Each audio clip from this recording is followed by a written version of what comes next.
Welcome to the New Dentist Study Club podcast. My name is Dr. Sanj Mohanta. We're going to learn about clinical management, practice management, and the emotional management of dentistry. Let's learn how to be happier in dentistry. Let's go. Hi, everyone. I'm very excited to have Dr. Kyle Stanley on the podcast. Hi, Kyle. Hi, thanks for having me. Oh, you're welcome. So, Kyle, I found out about you on Instagram about a year ago. I came across your mental resilience classes, and I found out we have a lot in common.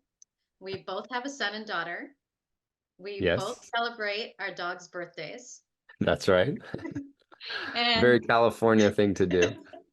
hey, and I live near Toronto and I still do it. And the other thing we have in common is we both got in a point in our career in dentistry where we're like, dentistry, yeah, I'm not that into you anymore. But then we realized, hey, it's not you, it's me. And then we did Mhm. something about it. And now, like, I'm tight with dentistry, so are you. So share your story. Yeah, so my story is peculiar in that I've had my hands in many different aspects of dentistry. I was a university professor for 9 years. I've published research. I travel around the world and speak. I started a dental AI company. I have a private practice. I'm the clinical director of a dental lab. So I've had my hand in many different areas of dentistry. And I think from the outside, everybody probably thought that I had it all. I think for me, if my 18-year-old self looked at me when I was in my darkest time, they would have thought that I had it all. And so it was February of 2018 that I came home. It was literally a dark and stormy night, very similar to how it is right now outside. And I knocked on the front door. My wife opened the door, and she was holding my son at the time, who was just a baby. And I said, I can't do this anymore. And, my wife, being a wife, said, what do you mean? Are you talking kids, marriage, living together? What are you talking about? And I said, oh, no, no, no, no. Dentistry. I can't do dentistry anymore. It's too stressful. It's not worth the money. It's not worth the stress. I'm not eating well. I'm not sleeping. I'm anxious. I'm depressed. And what no one really saw at the time was that I was having so many patient challenges. I was being threatened to be sued by a patient. I was being extorted by a patient. I was having team challenges. I was being sued by a team member. We had turnover. I was having complications. I was trained in kind of this perio-pros way of thinking. So I had high level complications, sinus openings and grafts failing and implants failing and that kind of stuff. And what I wanted was more time away from the practice. I wanted to feel like a person, not just like a dentist. I wanted to make more money. I wanted to sleep better. I wanted to be healthier. So I went on this journey. I finally said, enough is enough. I'm going to take care of myself now. I had been giving to my team, to my patients, to my family, but I wasn't doing anything for myself.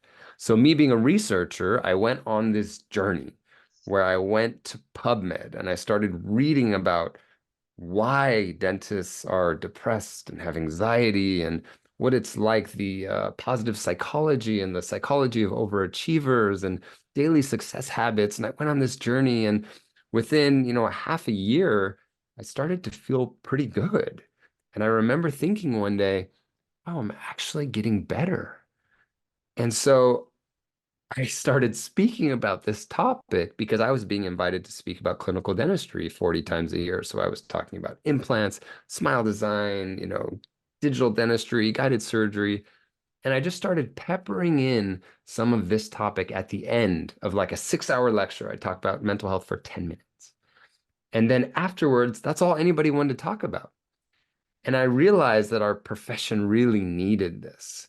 So then I started creating courses and lecturing more on it and creating resources and things. So it's really been the most rewarding thing that I've done in my career is giving back to our profession and helping those that have been through what you and I, Sanj, have been through. Yes.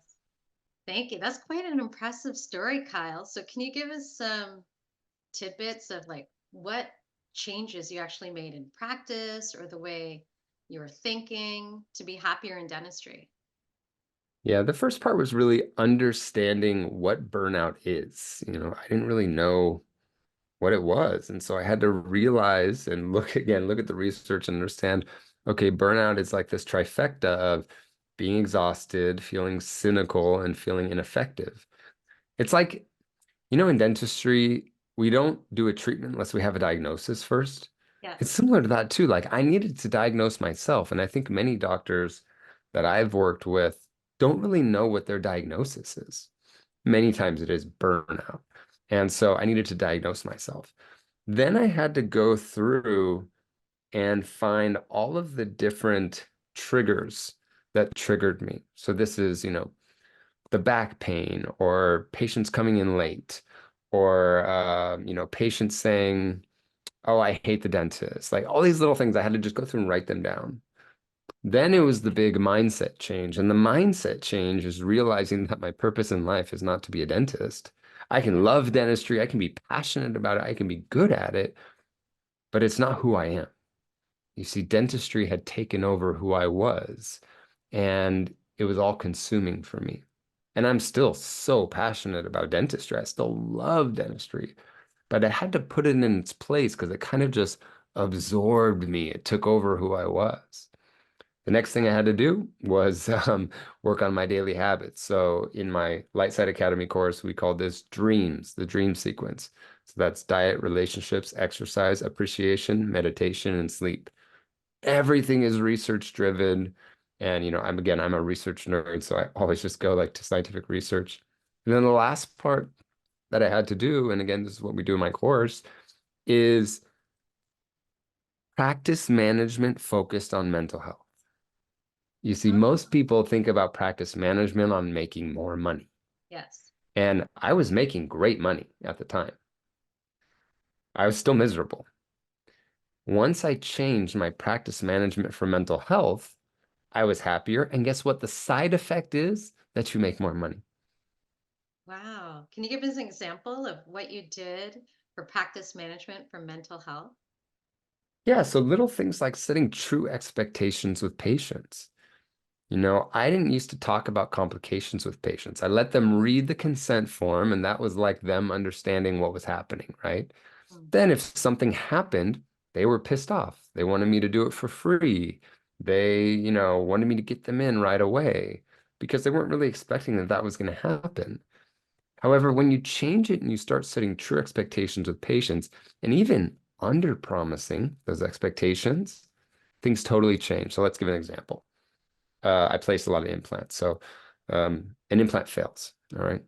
So let's say I didn't talk to the patient about the complications.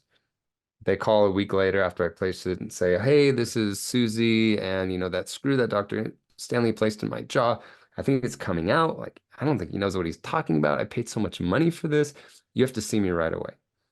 Now think about how that impacts the team, right? My front office team is going to be stressed out. They're going to come and tell the girls in the back, hey, Susie's coming in. Well, we don't have a chair. What do you mean she's coming in now? Well, we got to get this other patient out.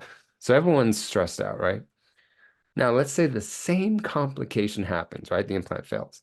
However, I had the conversation with the patient, set true expectations or even under promise and said, some these work many times, but sometimes the body rejects them and we just don't know why. If that happens, we can fix you, don't worry. But it's gonna be this much money and it's gonna take this much amount of time, and this is what we'll have to do. Now, the call is very different. The call is, hi, this is Susie. Dr. Stanley told me that this could come loose, and I think that's what's happening. I'm feeling it with my tongue. It's a little loose. Can you guys see me soon? And they can say, yeah, we'll see you tomorrow morning at this time. And when she comes in, she's expecting things. She's expecting Yeah. she's gonna have to pay again Yes. because we've had the true expectation before. We don't redo things for free. So that is just one example of practice management for Yeah. mental health. I love that. Yeah, setting the expectations. It's just like when you tell a patient, this is a really big cavity. You might need a root canal. And when that tooth Exactly. becomes symptomatic, they're not calling mad. They're like, gosh, doc, you were right. I do You need a told me. Yeah. root Yeah. Yeah. They're almost like, wow, you really know your stuff, you know? I know. It seems more like insight rather than an oversight that you But forgot I to think test. people think that if you talk to patients about complications, they're not going to do treatment with you. Yeah. And I actually found the opposite. The more I was open about complications and really being honest with patients, it brought me down from being this like doctor that knows so much more than you, and you're just like this patient, to just two humans talking. And it Yeah. also shows, like what we just talked about, wow, he or she really has experience with this. They Yeah. know when things go wrong, what's going to happen. They've kind of already done this so often. So I found I started getting more referrals, more patients, better Oh, treatment acceptance when I talked about all the bad things. oh, that's great. And Now, people will say Kyle, too, people will yeah, say, but won't you have patients that won't do treatment with you when you yeah, talk about complications? And the answer is yes. But guess what? You don't want to do treatment on those exactly. patients. They're the ones that are going to drive you crazy, write you bad It's reviews, true. threaten to sue you, et cetera, et cetera. It's better to be transparent and then they can make a decision about whether they will go Totally. ahead. Yeah. Yeah. You're informing them, you're making an offer for them to do treatment, and they make the decision. Yeah. Oh, that's great. Now, Kyle, think back to when you were a new dentist. What type of things were you struggling with? For me, it was debt. I was always thinking about the money. And the other thing was my clinical skills. How about you? You know, I don't think either one of those were big at the top of my head. I mean, the debt probably should have been because I went to one of the most expensive schools in the world, University of Southern California. So Oh, I had hundreds of thousands of dollars of debt. But I think because I was also making more money than I've ever made, I okay. didn't even think about it. Um, Also, I think from a clinical side, I felt fairly comfortable. Now, that was probably a little bit of naivety, like not really realizing what I don't know. For me, it was being overworked, working long hours, long days. I was working for a group practice where I was extracting 90 teeth in a day, and I Wow. actually got double tennis elbow in both of my elbows to where I couldn't even eat.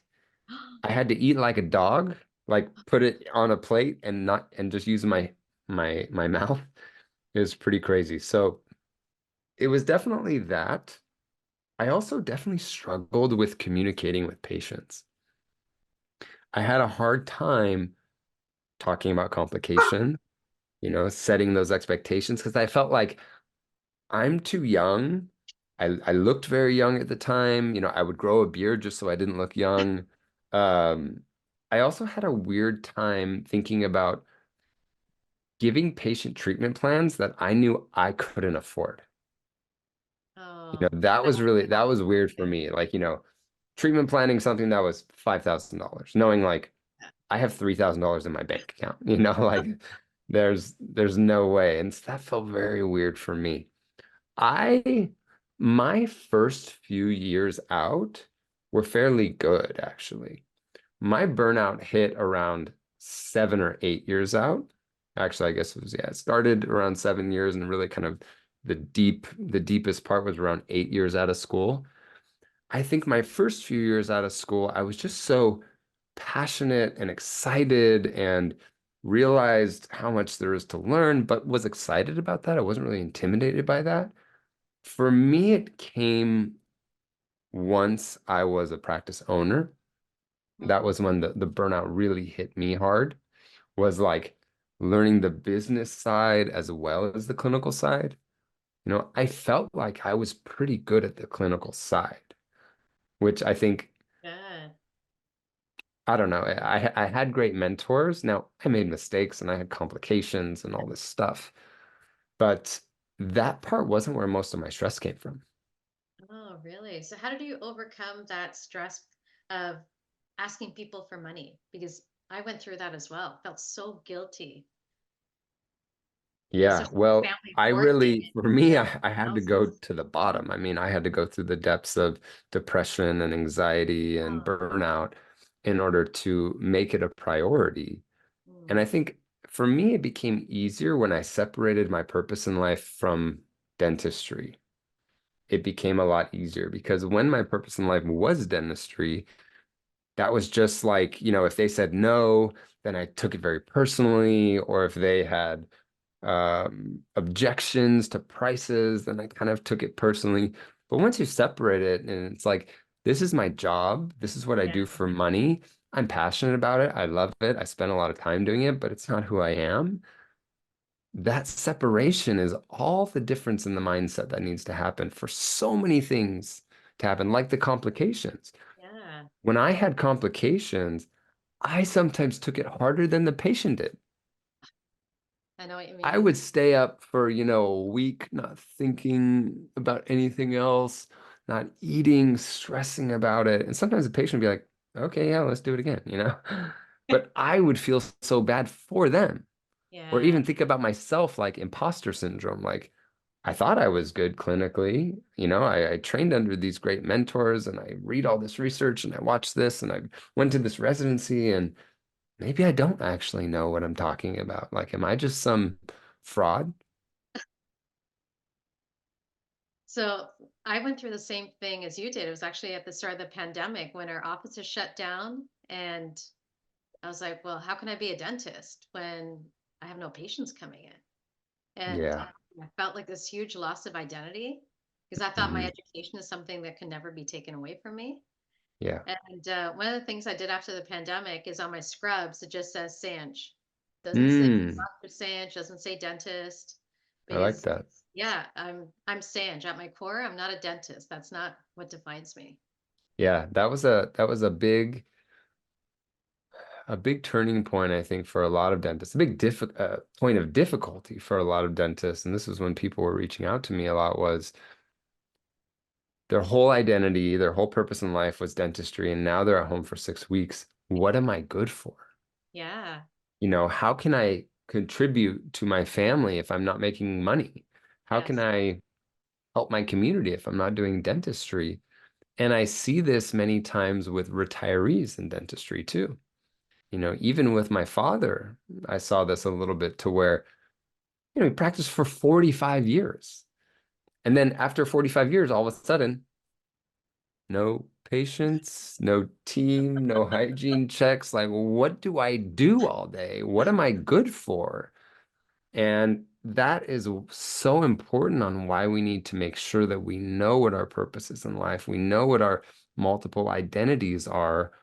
Now, dentistry can be a part of it, but it Hmm. can't be the all-consuming identity in your life. Now, Kyle, you've with the Light Side Academy, you've given lots of tips on how we can overcome triggers, like the common triggers in dentistry. What are some common triggers that you think new dentists are going through, and how can we overcome them? Yeah, gosh, there's so many. There's so many triggers, but I would say, some of the biggest ones I think are we get out of school, we're so passionate about dentistry. I mean, we love it. We're so like, oh my gosh, there's so much to learn. And then you talk to somebody, you meet somebody on an airplane or at a party, and they say, oh, you're a dentist. Like, God, I hate the dentist. And you're like, I just met you. It's so rude? And when I first got out of school, I was like, well, I'm going to change these people's thoughts. I'm going to be the different dentist and, I'm going to change how they think. And so it didn't really bother me at first. And then, after hearing it for 7, 8 years at the time, I was like, God, this just gets old. These people are so rude and they would never say it to anybody else. They wouldn't say, oh God, I hate construction workers, or gosh, I really hate lawyers, or I really hate teachers. Yeah. Even if they thought it, they wouldn't say it to them, but they're very comfortable with saying their fear to us and thinking that it doesn't affect us or it's not rude. I know that is a big one for people. I think working in an environment of fear in general every day is hard for doctors, and especially new doctors. And no one talks about how that affects us. They talk about, well, we need to give better injections and we need to have a better experience for the patient. And, and that's all valid. We do need to make our patients feel comfortable. But Yes. no one talks about how that affects us every single day, how our blood pressure can go up 20 points or 20% when we give injections. Yes. You think of how many injections you give a day, right? It's no wonder that so many of us are exhausted when we get home because when we're in the practice, we're at fight or flight the entire time, Oh, right? We wow. have cortisol and, Yeah. high blood pressure the entire day. So when we get home, our body wants to rest and digest. That is Yeah. so natural. But when you want to rest and digest is many times when your family, when your kids, when your neighbors want your attention, want your energy, and you have nothing left to Yes. give. I think of that all the time. When I'm doing dentistry, I keep thinking, I need to get into my parasympathetic nervous system because I can Yes. control Yes. that with my thoughts. And so I keep Hmm. thinking positive thoughts. I'll do deep breathing. When my assistant's like doing the light cure for those 20 seconds, I'm taking a deep breath A in, great idea. breath out, Yeah. but I'm giving the local. Not only do I tell my patient to concentrate on his or her breathing, but I also do it myself. And I find that Yeah. if I'm more calm, the assistant and the patient are more calm as well. So Definitely. yeah, because you're Yeah. right. We are Yeah. in, our cortisol is being released all day. Now, a lot of new dentists have told me that they don't feel like they have much control as associates. So they can't Yes. control their schedule, they can't dismiss patients. Hmm. Uh, they can't control things like the consent form or Right. their hours. So how are you going to tell them to gain some control even when they're not the leader in the office? Yeah. Well, in my courses, we have about probably say 40% maybe of the doctors that take my courses are associates. Okay. And so we have a fairly good amount of people that have been able to teach and interact with, hundreds of doctors that are doing this. And how I explain this is associates, it's always a balance of like autonomy and responsibility. Okay. So if you're an associate, you have less autonomy, but Hmm. you also have less responsibility. So when you go home, you don't have to think about hiring or firing or paying the bills or ordering or any of this stuff. You Hmm. just go home. Right? Yeah. And on the flip side, the practice owners, they're the ones that, have to think about hiring and firing and ordering and overhead and how much do I pay this person and bad reviews, et cetera, et cetera. So it's kind of like pick your poison, Hmm. because we've had people that have gone through my courses, or even before they come to my courses, have said, I was an associate. I thought that really I wanted the autonomy and I wanted to make the decisions.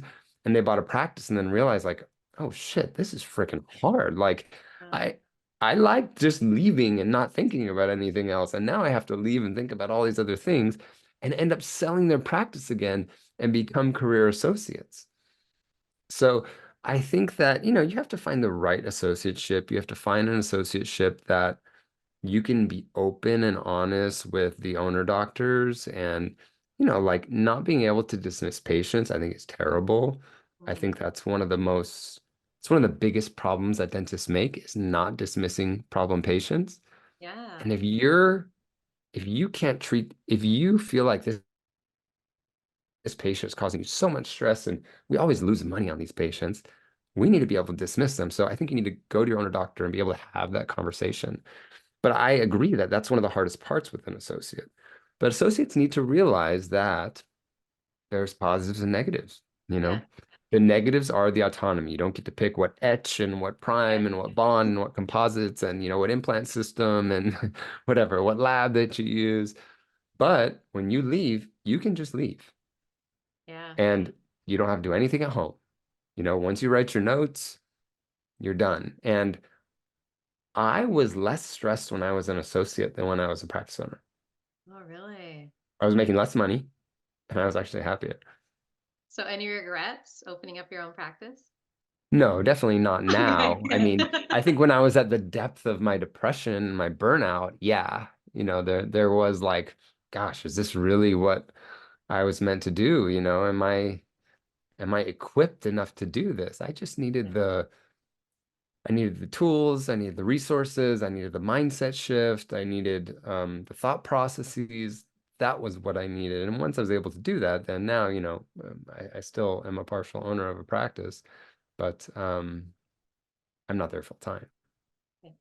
I think whether you're a practice owner or you're an associate, empower yourself, like ask for what you need. So if you feel like you're under pressure for time, then ask for more time. Like I wish I did that. I wish Hmm. I asked for a material that I felt more comfortable using with my hands. Like who Yeah. knows? Maybe the practice owner would have said yes. Hmm. I wish I said, I'm not comfortable seeing that patient and let's have a discussion about that instead of just Yeah. saying, well, I have to do whatever the principal wants me to do. Right. Yes. Yeah. Yes. Yeah, Speak I up had for some great yourself. associateships and I had some terrible ones. Yeah. And the great ones were always because we had open communication, because I was more honest. The owner doctor was more willing to listen and check in on me and kind of have my back. Those Good. can be great associateships. One of them, of course, was working with my dad. I worked with my dad about 1 day a week. And I loved working with my dad.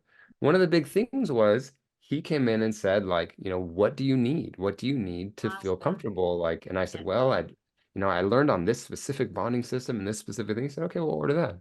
Yeah. Or there were times when I would struggle to get a tooth out and I'd go and I'd be like, Dad, I can't get his tooth out. Can you come take a look? Yeah. And, you don't come in and tell the patient, oh, I can't get the tooth out. You say, I'm going to have the other Dr. Stanley come in and take a look. And, sometimes getting another set of eyes on this helps. And we'd end up getting the tooth out, right? But Yeah. I felt supported. Yes. And when we did that, we grew the business. Yeah, that's great.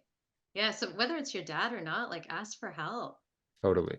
Yeah. Like don't feel so isolated in that dental laboratory. That's right. Yeah. Now, one of the big things that is helping a lot of dentists is the Light Side Academy. So tell us about that. Yeah, so Lightside Academy came about during the pandemic. I was speaking a lot about this topic, throwing it into other clinical topics, and people would say like, "Hey, do you have like a group that meets, or do you have like any resources or CE courses?" And I was like, "No, I don't." And then, we had some time during the Yes. pandemic. And it was, of course, a time when a lot of people were struggling, and I realized I needed to start making a resource for people because I was getting asked about this so much. So I created this online course, and it's been amazing. We've had over 1,000 dentists from around the world take the course.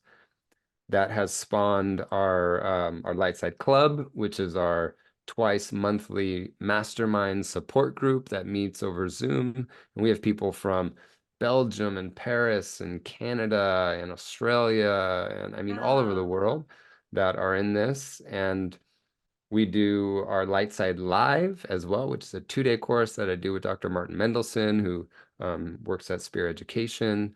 So yeah, Lightside Academy just started from necessity, sharing my story, realizing what I had learned, how I had come out of depression and anxiety and burnout and became a thriving dentist. And I just wanted to share my story. And it's just been really, really rewarding for me to share this and help doctors and, get messages from people all over the world saying, Yeah. you really helped me.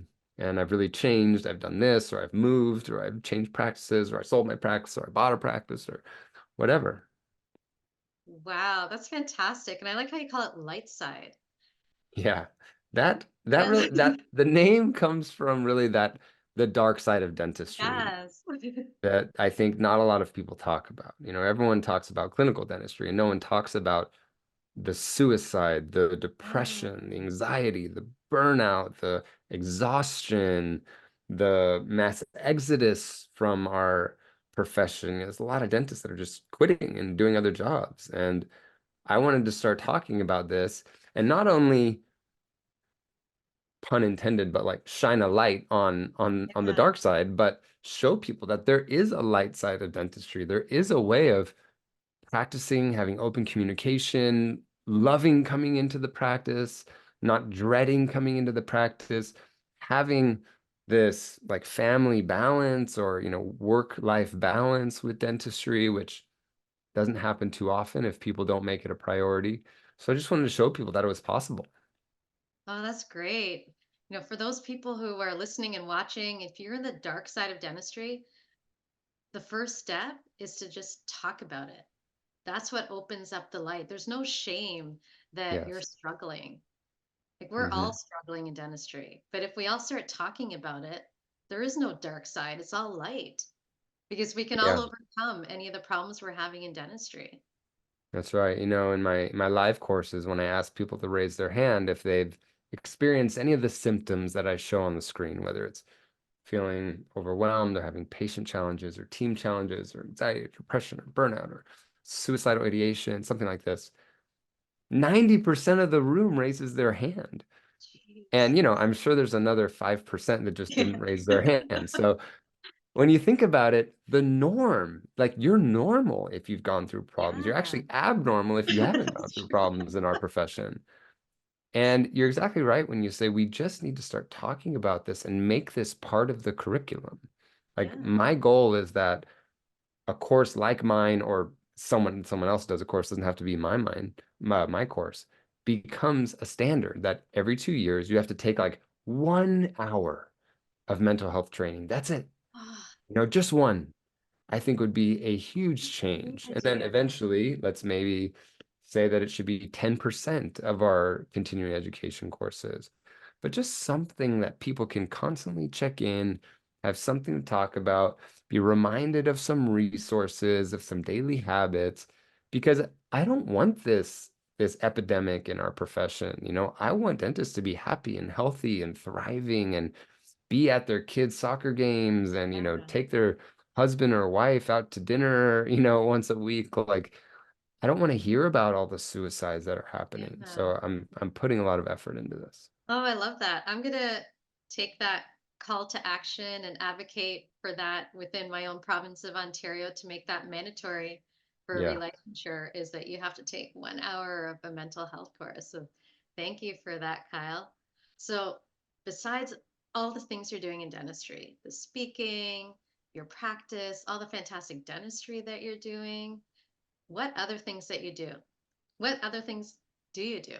Like Well, I your spend a lot of time with my hobbies? family. I have Oh, 2 young great. kids, so I coach all of my son's sports teams, literally all of Wow. them. So that's basketball, that's baseball, that's what am I missing here? Basketball, baseball, soccer.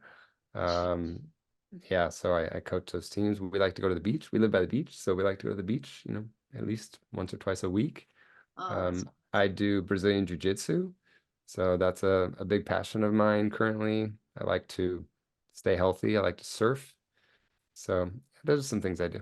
that's cool. And you mentioned a lot of sports in there, but you also mentioned that early in career you had double tennis elbow. And a Yeah. lot of dentists, even young dentists, are suffering with musculoskeletal problems. So what advice do Yes. you have for them? Yeah, well, there's some research on this. About 70% of third-year dental students already have chronic pain, and 90% of practicing dentists have musculoskeletal pain. So it is a huge problem. And I was one of those people. So I had sciatica in my back to where for a few months it was so bad that I could only drive on one butt cheek. I couldn't put both butt cheeks on the seat of my car. That's how bad it hurt. It was like a Wow. constant, just like nerve pain there. And every time I worked and every time I picked up my kids and, brought the trash in, I mean, everything was impacted by this pain. And then magically, when I started to taper off my clinical days, it went away. Oh, It's just overwork. yes. It's like when I was in my residency program, I messaged one of my friends, one of my best friends, a foot and ankle surgeon, and I messaged him and just said, Mike, my feet are just so exhausted. And he said, well, how many hours a day are you spending on your feet, like standing? And I said, 7. And he's like, there's nothing you can do about it. You're overworking your feet and they can't do that much. So you have to taper down. And I think a lot of dentists think, oh my gosh, no, I can't take a day off. Yeah. That's impossible. I have busy patients and I have a team that I have to support. And, well, no, you're not going to be able to support any of them if you're not there, if you can't practice. Exactly. So we have to make ourselves a priority. And I'm a big proponent of taking a day off. The Yes. research supports this, that the more you work, the more likely you are to have burnout. The more you work, the more likely you are to have vicarious trauma, or another word is compassion fatigue. Yes. And the more you work, the less empathy you have for your patients. So the answer is taking a day off. And a lot of dentists don't do that because they need to make money, or, everyone depends on me. And many times it takes their MD telling them, you may not have time to take a day off, but do you have time to be dead? Oh, that's a good point. And we have to take a day off. We have to take care of ourselves.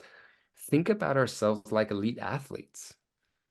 Elite athletes make sure they get their sleep in. They make sure they're exercising. They make sure their nutrition is good. They're Exactly. meditating. They have specific times that they have to be off. And we just think like, go, go, go, go, go, redline the car, work long hours. That's not sustainable. You can only do that for so many years before, the car's engine blows up. Exactly. So take care of your mind, take care of your body, and then you'll be able to take care of your patients. That's right. So I, any you know, I last, say, yeah, because I travel a lot, I use the analogy that when the plane's going down, you put your own oxygen mask on first. That's what yeah, they tell you to do, right? And you would think, well, if my kids are there, or if my yeah, spouse is there, or if my parents are there, I want to help them. But you can't help them unless you help yourself. exactly. And I realized I had to help myself first before I could help others, because I had just been a giver, giver, giver, giver, giver, at the sake of my own health and of my own mental health and all of this stuff. So I realized I had to help myself first if I really wanted to help those other people. Yeah, and then by giving more to yourself, you can give more to others. That's right. So Kyle, any last words, any helpful resources or tips for new dentists? Yeah, if anybody's interested, you can go to well, what I do. You can find that all on my Instagram. It's just Dr. Kyle Stanley, Dr. Kyle Stanley. You could also, if you're interested in watching my free masterclass, it's free. You can go to lightsidedentistry.com. And then I do have a little resource that I'd like to give to your audience. It's the Yes. Happy Dentist Checklist. So you can just go to happydentistchecklist.com. These are my top 10 tips on how to be a happy dentist. Everything from practice management to personal growth. So there's some pretty great resources on there. Thanks for giving us the free masterclass and the Happy Dentist checklist. I've been smiling this whole time, so you've made me happier. So I'm sure the You audience and I feels. are happy dentists now. Yeah, that's right. We should start the Happy Dentist Study Club. That's right. So thanks so much for your time, Kyle. I really appreciate it, and keep being a happy dentist. Yeah, really nice talking to you. And I hope to make it out to Toronto soon. Oh, you're welcome to. Anytime. Thanks, Kyle. All right. Thank you. You're welcome. Bye. Bye. Thank you for listening to the New Dentist Study Club podcast. Listen to us on Spotify, watch us on YouTube, share and subscribe, and follow us on Instagram at New Dentist Study Club.